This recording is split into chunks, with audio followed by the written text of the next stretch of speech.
Buenas.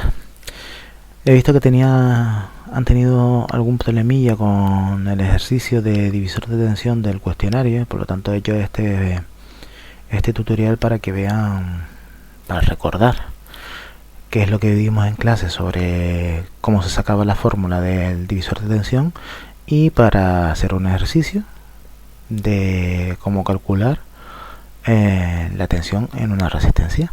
Vale.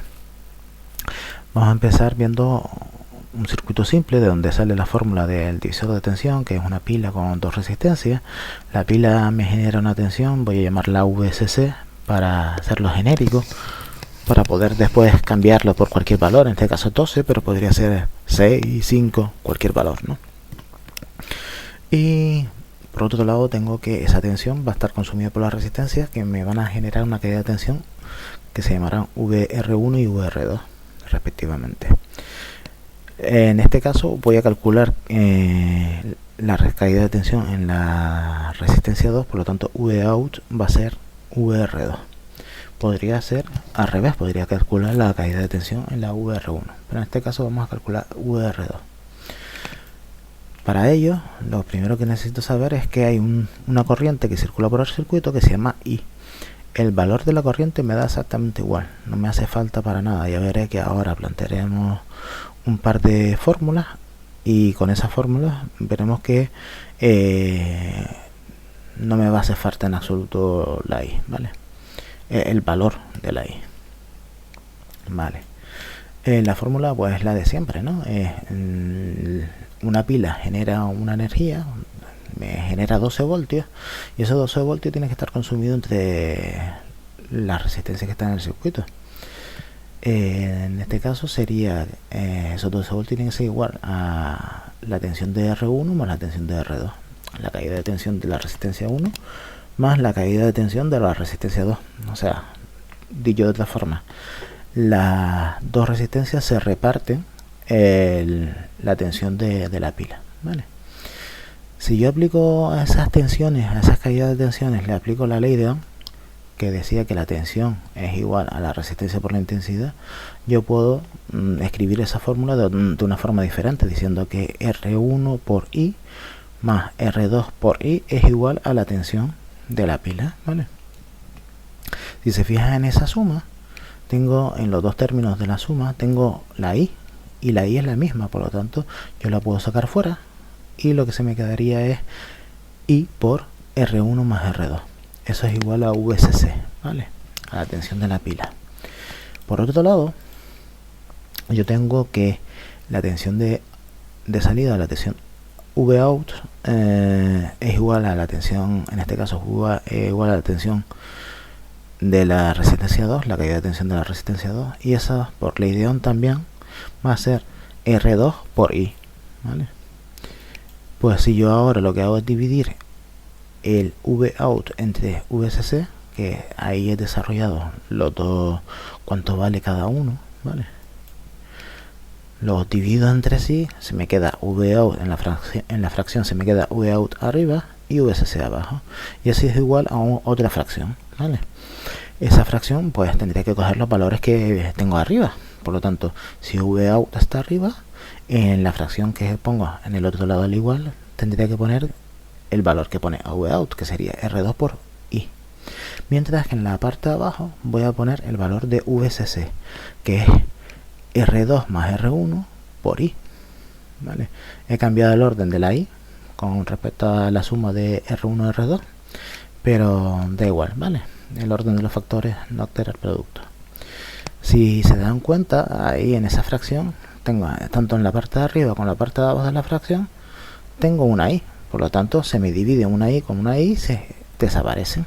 Por lo tanto lo único que se me queda es R2 partiendo de R1 más R2 o R2 más R1. Muy bien, pues lo único que me queda hacer es despejar la Vout, o sea, dejar la Vout solita, y para ello quito esa VSC que me está dividiendo y la paso al otro término multiplicando. Por lo tanto se me queda R2 partido entre R1 más R2 por VSC. Esta es la fórmula para calcular la caída de tensión en la resistencia 2. En el caso de querer calcular la caída de tensión en la resistencia 1, lo único que tengo que hacer es, en vez de poner arriba en la fracción, en vez de poner R2, pondría R1, ¿vale?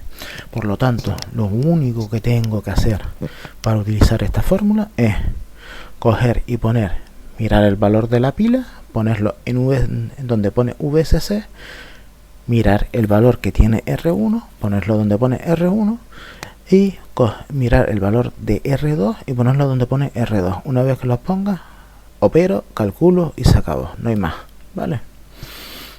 Vamos a ver un ejemplo. Voy a utilizar una resistencia variable, en este caso un potenciómetro, que lo he puesto como R2, ¿vale?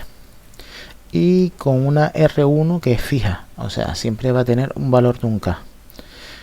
La pila es de 12 voltios y los dos valores que me dicen que puede tener R2, solo me ponen dos valores, es 1K o 2K, o sea, R2 varía entre 1K y 2K. Por lo tanto, yo lo que voy a hacer es calcular para esos dos valores. En consecuencia, tengo que exponer dos veces la misma fórmula, una para 1K y otra para 2K. Pues vamos a ello. Lo único que tengo que decir es, pues esta es la fórmula que voy a aplicar, ya que voy a calcular la R2, la de abajo, ¿vale? Tengo que tener, en la parte de arriba tengo que tener ese R2 y ahora identifico los valores. En el primero de los casos, R2 vale 1K. Como R1 vale 1K, ya tengo R1 y R2. Y aquí tengo la pila. Si no, pues ya está. Lo único que tengo que hacer es sustituir. Sustituye arriba 1K de R2, abajo 1K de R2, por otro lado está sumando 1K de R1 y lo multiplico por 12 voltios. Se me queda 1K arriba más 2K. Abajo tenemos 2K, lo sumamos. Se me queda 1K partido entre 2K. El K ohmio, como lo tengo arriba y abajo, me desaparecen. Por lo tanto, lo que se me queda es 1 medio por 12 voltios. Y eso lo que me da es 6 voltios. Por otro lado, tengo que ver cuando el valor del potenciómetro de R2 sea 2K. En ese caso, tengo que R1, que no varía, vale, sigue valiendo 1K. R2 en este caso valdría 2K y la pila tampoco ha variado, sigue siendo 12 voltios. Por lo tanto, cojo la fórmula de arriba y sustituyo. Arriba pongo los 2K de R2, abajo pongo 2K de R2 más 1K de R1 por los 12 voltios. Si yo opero en la fracción, lo que me va a quedar arriba es 2K dividido entre 3K, ¿vale? El K ohmio, como está arriba y abajo, se me van y se me quedan 2 tercios multiplicado por 12 voltios, ¿vale? Y eso me da, pues, 24 voltios partido entre 3, que son 8 voltios, ¿vale? Pues es tan simple como eso. Vamos a calcular tensiones y simplemente lo que tenemos que hacer es identificar qué valor tiene R1 y qué valor tiene R2. Cuando tengo una resistencia variable, pues se me van a dar varios casos, entonces tendré que aplicar esa fórmula tantas veces como casos se me den. Tan simple como eso, ¿de acuerdo? Pues nada. Bueno, ¿qué es lo que hemos visto hoy? Lo que hemos visto hoy es un repaso sobre de dónde sale la fórmula del divisor de tensión. Les recuerdo que no hay que saberse esto de memoria, simplemente hay que saberse la fórmula. Que bueno, tampoco hay que sabérsela, hay que tener claro cómo se utiliza, porque la fórmula la tienen en la libreta y la pueden utilizar cuando quieran, ¿vale? Simplemente hay que identificar quién es R1, quién es R2, quién es la tensión de la pila, cuánto vale esa tensión, sustituir y calcular, ¿vale? Y por el otro lado, hemos calculado la caída de tensión de una resistencia variable entre dos valores de los que puede variar esa resistencia, aplicando esa fórmula, la fórmula del divisor de tensión. En el caso de que les digan un problema, les diga que la resistencia variable puede tener 3 valores, habría que aplicarla 3 veces, no es más que eso, ¿vale? En términos generales se suele aplicar entre el máximo y el mínimo, se suele aplicar 2 veces. ¿vale? Pero se podría aplicar tantas veces como quisiéramos, ¿vale? Lo único que hay que hacer es identificar. Pues muy bien, lo único que queda es intentar hacer de nuevo el cuestionario, ¿vale? Con esa pregunta, a ver si sale bien y conseguimos ese 10 en el cuestionario, ¿vale? Y nada, si tienen alguna duda, pues me pueden mandar un mensaje, ya sea por el EVAGD o por email, ¿de acuerdo? Pues muy bien, muchas gracias.